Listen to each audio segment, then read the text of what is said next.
Narendra Modi. Israel के प्रधानमंत्री Benjamin Netanyahu ने भारत के प्रधानमंत्री नरेंद्र मोदी और भारत का नाम लेकर वो ऐलान किया जिसने अमेरिका से लेकर पाकिस्तान को हिलाकर रख दिया। अचानक भरे मंच से जब इजराइल के प्रधानमंत्री नेतन्याहू ने माइक से पीएम मोदी का नाम लिया तो पूरा हॉल तालियों से गूंज उठा और दुनिया चौंक गई। तो आखिर ऐसा क्या हुआ कि नेतन्याहू ने पीएम मोदी का नाम एक्साइटमेंट में लिया और भारत की तारीफें करने लगे?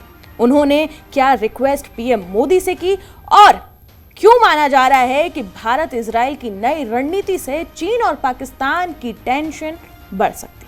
आइए इस पूरी कहानी को और नेतन्याहू के इस बयान को समझते हैं, डिकोड करते हैं। बता दें कि यरूशलेम में एक कॉन्फ्रेंस के दौरान संबोधित करते हुए नेतन्याहू ने यह कहा कि क्या आप जानते हैं कि अगले सप्ताह यहां कौन आ रहा है? नरेंद्र मोदी। इजराइल और भारत के बीच जबरदस्त गठबंधन है और हम सभी तरह के सहयोग पर चर्चा करने जा रहे हैं। आप सबसे पहले नेतन्याहू का ये बयान सुनिए। Who's coming here next week?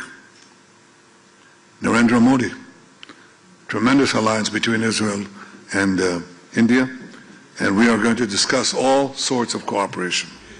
इसके बाद बता दें कि उन्होंने खुलकर यह भी कहा कि भारत कोई छोटा देश नहीं है। वहां 1.5 अरब लोग रहते हैं और इजराइल वहां बेहद लोकप्रिय है। इजराइल वहां बहुत ज्यादा पॉपुलर है, बहुत ज्यादा। भारत की तारीफ करते हुए नेतन्याहू ने क्या कुछ कहा, यह बयान भी आप सुन लीजिए। Now, India is not a small country. It has 1.5 billion people. In India, Israel is enormously popular. Enormously popular.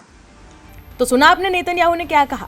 यानी संकेत साफ है, सिर्फ औपचारिक मुलाकात नहीं बल्कि बड़े स्तर की रणनीतिक बातचीत होने जा रही है। भारत के प्रधानमंत्री नरेंद्र मोदी बता दें कि इसी महीने इजराइल का दौरा कर सकते हैं, ये दावा भी किया जा रहा है और अब तो नेतन्याहू का बयान भी सामने आ चुका है।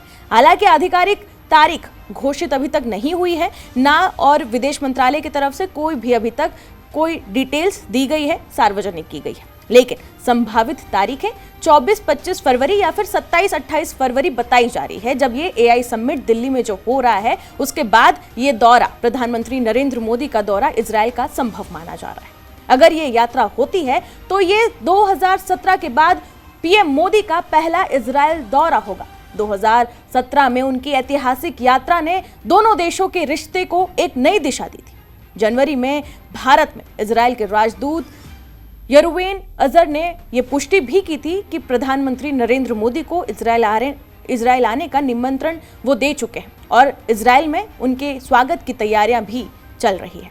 रिपोर्ट्स के अनुसार पीएम मोदी की यात्रा के दौरान एक बड़े रक्षा समझौते पर मोहर भी लग सकती है और यह भी दावा किया जा रहा है कि एफटीए को लेकर भी दोनों देश कोई बड़ा ऐलान कर सकते हैं। एफटीए यानी कि फ्री ट्रेड एग्रीमेंट, जिसकी संभावित कीमत बता दें, जो रक्षा समझौता है उसकी संभावित कीमत जो है वो $8.6 बिलियन बताई जा रही है। और इसी को देखते हुए, इसी रिपोर्ट को देखते हुए पाकिस्तान और चीन दोनों की टेंशन बढ़ चुकी है।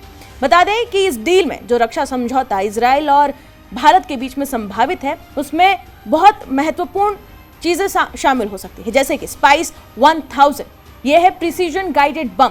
यह लगभग 100 किलोमीटर रेंज वाला air to ground weapon system है। वजन करीब इसका 500 किलोग्राम है। जीपीएस से अलग इलेक्ट्रॉनिक ऑप्टिकल होमिंग हेड से लक्ष्य ये पहचान लेता है और 3 मीटर से कम की इसकी सटीकता है, यानी दुश्मन के महत्वपूर्ण ठिकानों पर यह बेहद सटीक हमला कर सकता है। इसके साथ साथ एक और महत्वपूर्ण है, वो है rampage air to surface missile. इसे एलबीट सिस्टम ने बनाया है। रेंज 150 से 250 किलोमीटर। सुखोई Su-30 MKI और मिग-29 जैसे भारतीय लड़ाकू विमानों पर तैनात किए जा सकेंगे। इसे दुश्मन के एयर डिफेंस की जद में आए बिना ये हमला करने में सक्षम रहे। तो ये कुल मिलाकर एक बहुत बड़ा रक्षा समझौता हो सकता है और बहुत बड़ा इजाफा भारतीय सेना के लिए हो सकता है। वहीं भारत इजराइल रक्षा साझेदारी कितनी मजबूत होगी उस पर भी एक नजर डाल लेते हैं। इजराइल भारत का दूसरा सबसे बड़ा हथियार सप्लायर है। वहीं एक रिपोर्ट है SIPR की, उसके मुताबिक 2020 से लेकर 2024 के बीच में इजराइल के कुल रक्षा निर्यात में भारत की हिस्सेदारी 34% रही। इस अवधि में भारत ने कुल हथियार आयात का लगभग 13% इजराइल से आया। 2024 में भारत ने $185 मिलियन के हथियार इजराइल से खरीदे। यानी डिफेंस सहयोग पहले से मजबूत है और अब ये और भी ज्यादा तेज हो सकता है। व्यक्तिगत केमिस्ट्री इजराइल और भारत यानी कि नेतन्याहू और पीएम नरेंद्र मोदी के बीच में भी काफी अहम है। दोनों नेताओं ने कई मंचों पर एक दूसरे के प्रति सार्वजनिक समर्थन और निकटता दिखाई है। यह संभावित दौरा रक्षा, तकनीक, नवाचार और क्षेत्रीय सुरक्षा के क्षेत्र में सहयोग को और गहरा सकता है। इसलिए इस वक्त सभी की निगाहें एआई समिट के बाद में अब पीएम मोदी के इजराइल दौरे पर भी टिक गई है।